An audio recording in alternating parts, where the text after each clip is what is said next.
जय श्री राम दोस्तों।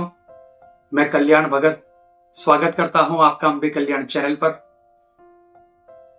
दोस्तों, आज हम एक बहुत ही रहस्यमयी और गहन आध्यात्मिक प्रश्न पर चर्चा करने वाले हैं। और सवाल यह है दोस्तों कि जब हम शिवलिंग के सामने बैठकर राम नाम का जप करते हैं तो वास्तव में क्या होता है? क्या वो सिर्फ एक शब्द है या फिर वो ऐसी दिव्य तरंग है जो हमारे भाग्य की दिशा बदल सकती है?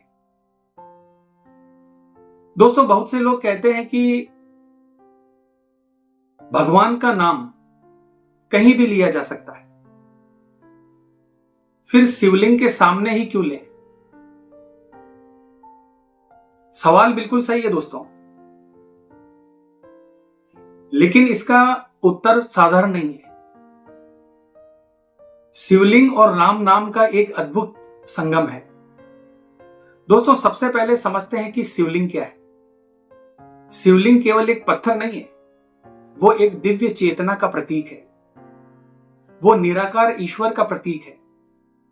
आदि और अनंत की जो ऊर्जा है वो उसका केंद्र है दोस्तों। और राम नाम क्या है? राम केवल एक ऐतिहासिक व्यक्तित्व नहीं है, बल्कि वो नाम है जिसे लेते ही व्यक्ति के मन में अपने आप ही शांति आने लगती है।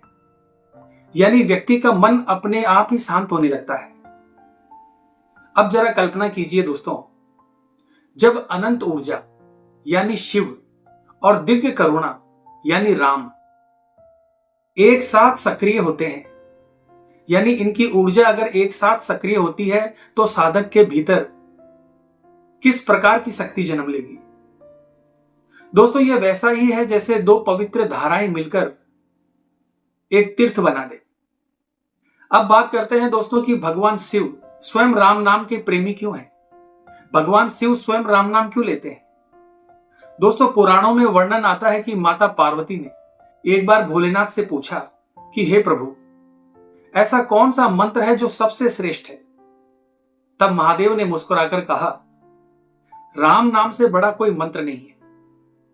दोस्तों, जरा सोचिए, जब स्वयं भगवान शिव राम नाम का जप करते हैं और अगर कोई भगत शिवलिंग के सामने बैठकर राम नाम ले तो उसका प्रभाव कितना गहरा होगा?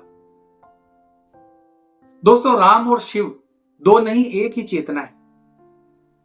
रामायण में वर्णन मिलता है कि जब भगवान राम लंका विजय के लिए जा रहे थे तो उन्होंने रामेश्वरम में एक शिवलिंग की स्थापना करके पूजा की थी। राम जानते थे कि शिव की कृपा के बिना कोई भी कार्य सिद्ध नहीं हो सकता। और दूसरी ओर भगवान शिव सदा राम नाम में लीन रहते हैं। तो इसका अर्थ स्पष्ट है दोस्तों कि जहां राम है वहां शिव है, और जहां शिव है वहां राम है। दोस्तों, शिवलिंग के सामने जप का अनुभव अलग क्यों होता है? जब आप मंदिर में प्रवेश करते हैं तो आपको शांति क्यों महसूस होती है? क्योंकि दोस्तों वहां ऊर्जा स्थिर होती है। घंटियों की ध्वनि, मंत्रों का कंपन, वातावरण की पवित्रता, ये सब कुछ मिलकर व्यक्ति के मन को शांत कर देते हैं। अब उसी वातावरण में अगर आप बैठकर धीरे धीरे जप करें राम नाम का, तो ये ध्वनि केवल हवा में नहीं जाती, ये आपके भीतर उतरती है। शिवलिंग के सामने जप करने से दो शक्तियां सक्रिय होती है, शिव की करुणा और तुरंत कृपा। राम नाम की आंतरिक शांति और संतुलन, इन दोनों का संगम साधक के भीतर परिवर्तन की प्रक्रिया शुरू कर देता है। दोस्तों, इसका सबसे बड़ा असर हमारे मन पर होता है, क्योंकि हमारी अधिकांश परेशानियां बाहर की नहीं भीतर की होती है। तनाव, क्रोध, चिंता, ये सब मन के विकार हैं। और जब आप शिवलिंग के सामने बैठते हैं और राम नाम का जप करते हैं तो धीरे धीरे मन की गति शांत होने लगती है। आपका मन शांत होने लगता है, विचारों का तूफान धीमा पड़ता है, चिंता की आग ठंडी होने लगती है। राम नाम मन को स्थिर करता है और भगवान शिव की ऊर्जा उसे और गहराई देती है। दोस्तों मंत्र जब केवल आध्यात्मिक क्रिया नहीं है और ना ही आध्यात्मिक क्रिया नहीं करते, ये ध्वनि का विज्ञान भी है। जब आप राम शब्द का उच्चारण करते हैं तो ध्वनि का एक कंपन पैदा होता है, एक वाइब्रेशन पैदा होती है। यह कंपन हमारी नसों और मस्तिष्क को शांत करता है, हृदय की गति को संतुलित करता है। और कई साधकों का अनुभव है दोस्तों कि नियमित जप से शरीर हल्का और ऊर्जावान महसूस होने लगता है। दोस्तों इसका सबसे गहरा असर हमारी आत्मा पर होता है। जीवन की भागदौड़ में हमारी आत्मा, इसके ऊपर कई तरह की परतें चढ़ जाती हैं, अहंकार, भय, दुख, असंतोष। शिवलिंग के सामने बैठकर राम नाम जपना ऐसा है जैसे आत्मा पर जमी धूल को साफ करना। धीरे धीरे व्यक्ति के भीतर स्पष्टता आती है, जीवन का उद्देश्य समझ में आने लगता है, भय कम होता है।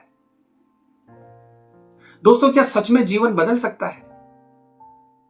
दोस्तों परिवर्तन अचानक से नहीं होता, लेकिन नियमित साधना से ऊर्जा बदलती है। ऊर्जा बदलती है तो सोच बदलती है, सोच बदलती है तो हमारे निर्णय बदलते हैं, और दोस्तों जब निर्णय बदलते हैं तो जीवन की दिशा ही बदल जाती है। दोस्तों यही है असली चमत्कार। अब बात करते हैं दोस्तों कि इसकी साधना कैसे करें।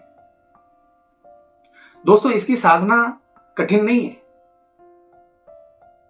सुबह या शाम एक शांत समय चुनें, एक समय निर्धारित करें, शिवलिंग के सामने बैठें, कुछ क्षण अपनी श्वास पर ध्यान दें, फिर धीरे धीरे 108 बार राम नाम का जप करें। आप चाहे तो सीताराम नाम का भी जप कर सकते हैं दोस्तों, इसमें कोई परेशानी वाली बात नहीं है। दोस्तों जप करते समय भाव रखें कि यह नाम सीधे शिव शक्ति तक पहुंच रहा है। फिर देखना दोस्तों आपके जीवन में क्या क्या चमत्कार होते हैं। तो आज की वीडियो में बस इतना ही दोस्तों। वीडियो अगर अच्छी लगी है तो वीडियो को लाइक और शेयर करें, और साथ ही हमारे अंबे कल्याण चैनल को सब्सक्राइब करें। और हाँ दोस्तों, अगर आप हमसे संपर्क करना चाहते हैं तो हमारे कॉन्टैक्ट नंबर वीडियो के डिस्क्रिप्शन बॉक्स में और हमारे चैनल पर दिए गए हैं। तो मिलते हैं दोस्तों इसी प्रकार की अगली वीडियो के माध्यम से। जय मां अंबे, जय श्री कल्याण।